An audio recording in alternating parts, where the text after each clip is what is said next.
terima kasih. Mana hadiahnya? Cuma selamatin doang. Ini ulang tahun yang berapa sih? 17. Eh, Kaget ya. 17 ditambah. ditambah 20 tahun ya. Oke, Ya kali kamu sebelumnya selamat ulang tahun buat kali. terima kasih. Tapi biasanya kalau kasih ucapan kan biasanya ada hadiahnya ya. Ini harus. sudah yang kedua kali, jadinya agak susah. Agak susah ya. Oke. Iya, Ulang tahun yang keberapa kali? ke 17 tambah 17 tambah 20 jadi 37 tahun. Ya. Apa sih yang membedakan ulang tahun ini dengan tahun-tahun sebelumnya? Tahun ini sedikit berbeda karena mungkin anak semakin makin gede dan juga Chloe juga tahun ini 17 tahun dan juga ini tahun yang ke-6 ya sama istri menikah. Jadi kayaknya 6 tahun ya? 6 tahun Wah, ya. apa juga Mulai matang semua lah. Anniversary tapi nanti bulan Desember ya. Nah ini dapat kado spesial di Sitri. Oh iya. Jadi kebetulan saya kan lagi menemukan satu hobi golf. Terus mungkin ulang tahun sebelumnya kan dia kasih mungkin sepatu atau yang mungkin jam atau Nggak apa bosen gitu. ya? Bukan bosen. Sebenarnya nggak bosen. Kalau Beb kasih aku happy. Mau banyak banget loh, Pak. Nggak apa-apa. Namanya juga hadiah apapun seneng saya. iya. Cuman pas kebetulan dia tahu saya lagi suka golf, dia siapkan dari bukan stick golf apa, tas golf, dari Aksesoris lah. aksesoris, dari cover stick, semua yang brand yang kemarin-kemarin saya pingin beli tapi kan mahal. Saya nggak ya sayang lah keluar duit. Sebenarnya bukan masalah mahal, sayang mengeluarkan duit untuk diri sendiri ya. Loh, bukan masalah itu, Beb. Tapi uang segitu buat cover atau tas atau golf bag itu Sayang kan ya? terlalu tinggi dong, Oh, sayang gitu dong. ya? Oh, sombong lo ya? Bukan aku yang bayar. Oh, iya, Kan iya, belasan iya. juta buat kayak tas-tasan atau cover kan terlalu tinggi menurut saya, apalagi buat saya gitu kan. Jadi selama ini pingin doang tapi nggak pernah sempat bisa beli, ternyata dia menyiapkan satu persatu tapi bukan langsung jebret, enggak. Hari ini tas kecil. Mohon maaf Pak, deliverynya satu-satu Oh, iya. jadi nggak bisa. Terus besoknya tas buat baju, besok lusanya tas golfnya, terus Nggak tiba-tiba berhenti-berhenti kan itu Uh-uh. artinya. terus saya Pep kayaknya ini bagus ya. Tuh, tiba-tiba besok datang gitu. Jadi 3 hari berturut-turut hadiahnya datang. Itu total berapa tuh? Sampai kali aja kan sayang untuk beli untuk dirinya sendiri. Iya loh, buat diri saya kalau Total sejuta aja sayang. Ya. nggak banyak lah itu mah kalau untuk para golfer ya golfer golfer ya. apa Iya. sih ya itu normal nggak sih? Ya, memang alatnya mahal. Maksudnya Iya, kayak iya, buat iya, tas-tas iya. itu berapa habisnya? Udah spill malu jadinya. Ya ada belasan tapi kan cuman maksudnya kalau untuk golf sih sebenarnya taraf angka itu macam-macam kan relatif. Jadi kalau Soalnya sticknya sendiri aja puluhan juta kan. jadi dengan ya tas-tas gitu ya belasan ya oke lah, not bad gitu loh. Jadi saya pikir kan karena dia lagi hobi banget, lagi senengnya. Nanti kalau memang dia udah sampai tingkat profesional baru cari yang lebih mahal lagi gitu. Itu ya Pak ya. Tapi itu artinya bentuk dukungan kamu atau istri untuk mensupport hobi barunya sang suami. Menurut saya karena itu lebih better daripada minum, ya kan? Kalau kita jadi gini, Kalau karena dulu dia hadiahnya kasih saya minum, sepatu. alkohol karena kan kalau Korea itu alkohol biasa ya, itu adalah suatu kultur. Tapi karena saya lebih menyukai olahraga dan dia sekarang sukanya golf ya why not gitu loh, saya juga support gitu. Kali kenapa tiba-tiba kok jadi hobi golf? Jadi ternyata mungkin itu juga kali ya, mungkin makin matang usianya apa? Enggak. Karena dia lagi melatih tahap emosionalnya. Karena kayak gini, golf itu adalah olahraga yang menurut saya dibilang gampang. Enggak, susah juga sebenarnya enggak, tergantung tingkat Enggak, kita. tapi olahraga menurutku tersulit dunia Enggak, itu. sebenarnya susah. Cuman kalau emosi kita lagi enggak bagus, tambah jelek Oh, iya. mainnya gitu. Kan rata-rata olahraga misalkan kayak tenis atau bulu tangkis atau pingpong itu semakin kita keras smash lebih bagus kan. Kalau golf semakin kita keras pukulnya, bolanya miring kanan kiri. Jadi kita melatih emosional, kesabaran dan Tapi juga udah bisa belum? Enggak sabar kan? masih kadang-kadang masih keluar emosinya dan juga salah satu olahraga melawan diri sendiri. Jadi bolanya diem nggak gerak, kita mukul nggak bagus, berarti kan yang bodoh kita ya. Tapi jadi kita bodoh emosi, siapa? yang Bodoh bodoh siapa? kita.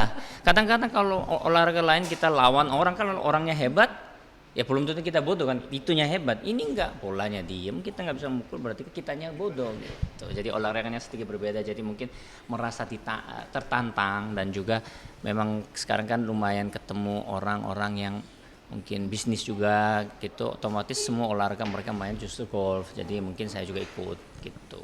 Oke, berarti di tahun yang baru ini, usia yang baru ini berarti hobinya baru juga ya? Yes. Di dunia golf. Ada nggak sih apa namanya pencapaian yang belum tercapai di usia yang Wah, golf ini? banyak banget ya sebenarnya, kayak lagi kita buka restoran juga, puji Tuhan mulai stabil, tapi pinginnya kita buka beberapa cabang lagi, Iya. itu harapannya. Dan Ya juga memang harapannya Opa sih sebenarnya karena kita punya restoran baru ini pengennya mengibarkan sayap, Iya.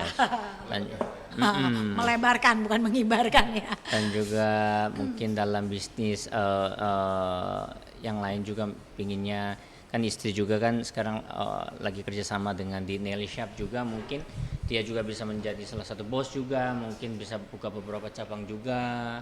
Dan juga apa ya, dan apa harapan lagi, mungkin saya punya kerjaan tetap. Saya sempat kaget saya punya anak lagi. Oh no. Enggak, kerjaan tetap yang lain, karena kan dunia entertain puji Tuhan masih berjalan, tapi kan kita nggak tahu sampai kapan saya bisa di sini. Dan juga ya kalau bisa nanti sebelum 40 tahun mungkin bisa punya anak kelima, Oh my cowok. Nggak tahu kalau istri saya sih kayaknya enggak ya. Nggak, kalaupun ada tuh harus kita harus Ada program planning ya?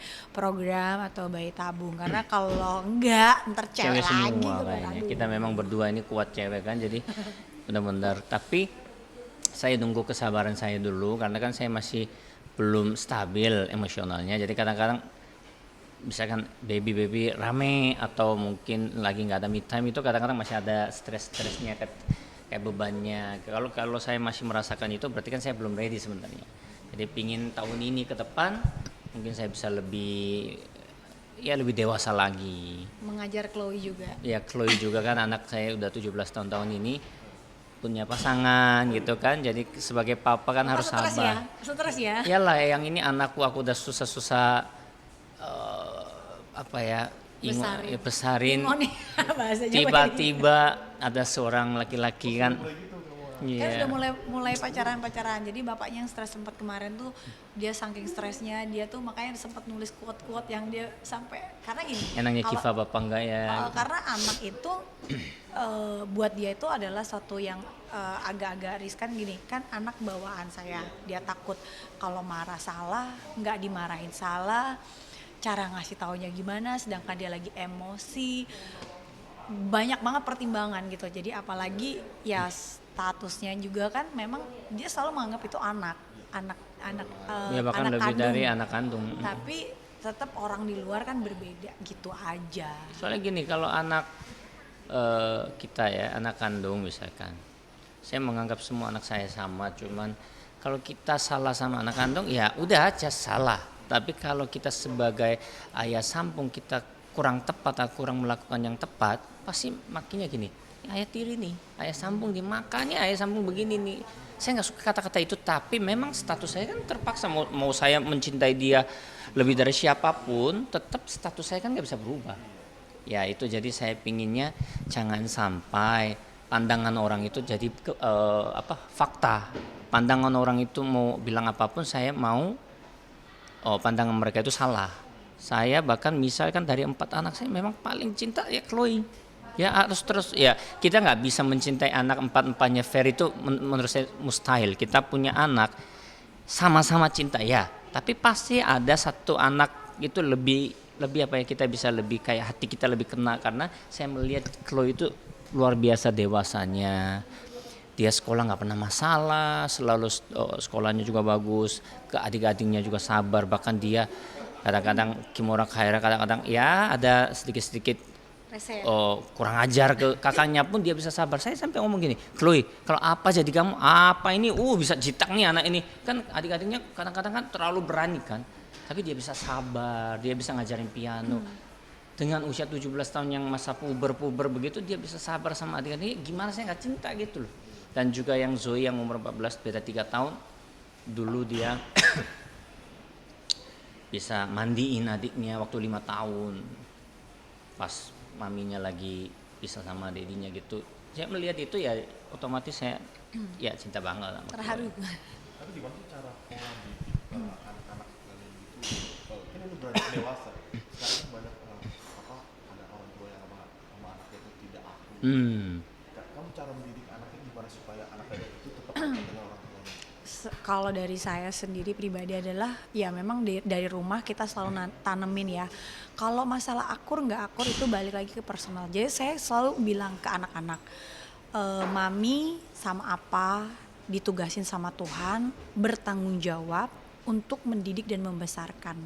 Sisanya itu adalah pilihan kamu dan kamu harus bertanggung jawab atas setiap pilihan kamu. Makanya fondasinya adalah kamu ke Tuhan pun harus benar. Karena kalau kamu ke Tuhannya kamu udah nggak benar, maksudnya ya sembarangan lah Tuhan dianggapkan nomor 2. Susahnya adalah apapun yang kamu lakukan berdasar pikiran kamu. Ketika kamu emosi, ya udahlah, aku emosi sama orang tua karena dia marahin wajar. Nanti someday kalau kamu jadi orang tua, kamu akan ngerasain hal-hal yang sama yang mami udah rasain, apa udah rasain ke kamu. Karena kita dulu sama zamannya itu dikasih tahu orang tua, kadang-kadang kita ngebandel kan. Nah setelah jadi orang tua baru kita tahu, oh ya udah mami sama apa nggak paksa, tapi istilahnya sopan santun wajib, ke Tuhan wajib, sisanya itu tanggung jawabmu atas pilihanmu sendiri gitu sih. Kita lebih ke fokusnya ke situ karena ketika kita tanamin ke Tuhannya nomor 1, otomatis dia mau melakukan segala sesuatu dia mikir kan, oh bener nggak sih secara kalau Tuhannya bilang melawan orang tua bener nggak? Di semua agama aku rasa nggak ada yang bener gitu kan. Nah itu mungkin jadi pegangan sih sebenarnya itu aja gitu kalau dari saya. Kalau dari saya sih ya apa ya, lebih pingin jadi kayak temannya aja. Jadi kalau kita teman, misalkan anak kita pingin minum nih alkohol, rata-rata orang tua bilang apa sih? Jangan, atau belum usianya. Rata-rata pasti gitu. Saya bilang silakan, tapi minum yang kamu mampu aja. Misalkan segelas kamu mampu, ya jangan dipaksa 2 gelas. Kalau 2 gelas terus kamu melakukan kesalahan, ya kamu tak hukum. Tapi kalau kamu bilang segelas mampu dan kamu bisa kontrol diri, ayo terus. Misalkan dia mau pacaran, rata-rata anak muda mau pacaran pasti orang tua bilang belum usianya. Kalau saya bilang mau pacaran silakan, tapi saya minta tolong jangan lebih dari ini misalkan. Pak, ya pegang tangan peluk, ya kita nggak bisa jaga 24 jam. Apalagi jujur saya waktu 17 tahun lebih parah soalnya. Jadi daripada kita melarang anak kita lari sana sini, lebih baik terus dia mau pergi sama teman sampai malam, 11 malam, 12 malam. Nganterin, ada Saya nganter ya udah, tapi saya ya tapi pas mereka pergi-perginya saya pasti tinggalin, nggak mungkin saya dari samping pantau, itu nggak mungkin. Ya intinya nggak 24 jam, tapi kita berusaha dari jauh tetap pantau. Dalam kayak dia misalnya ngajarin minum dari 14 tahun sebenarnya kita udah dia sudah ngajarin. Karena apa? Kulturnya Korea pun sudah kesana. Dan minum sebenarnya bukannya kalau kita mabok-mabokan merusak diri itu salah. Makanya kalau dia belajar sama temen akan lebih salah lagi karena kalau temen ayo gitu cara minumnya, tapi kalau sama kita otomatis behaviornya aturannya harus ada, kamu boleh minum tapi kamu tetap ada attitude itu apa ya, aturannya cara kamu tetap sama orang lain tetap nggak boleh kayak gitu kan, nggak boleh kayak mabuk. Jadi harus tetap jaga bagaimana kamu sebagai perempuan ketika minum. Ya kita ngajarin kayak gitu-gitu sih. Jadi ketika dia dilepas nanti mereka bisa tahu. Oh sekarang buktinya ya puji Tuhan ya, si Chloe sekarang kalau minum sama temennya udah mabuk-mabuk dia, oh kayaknya udah, maksudnya dia merasa udah cukup, dia nggak minum. Karena dia udah tahu batasannya. Dia pernah sampai sama di depan kita, kamu mau minum, dia udah kok udah mulai bilang, berarti itu kamu udah mulai tahapnya stop. Jadi kita udah kasih tahu, kayak kasih education lah. Karena kan kalau nanti sudah besar kita nggak bisa masa di sampingnya terus, kan nggak mungkin, ada temennya malu ya gitu. Sama sih. paling saya nggak lakukan berarti kamu nggak boleh.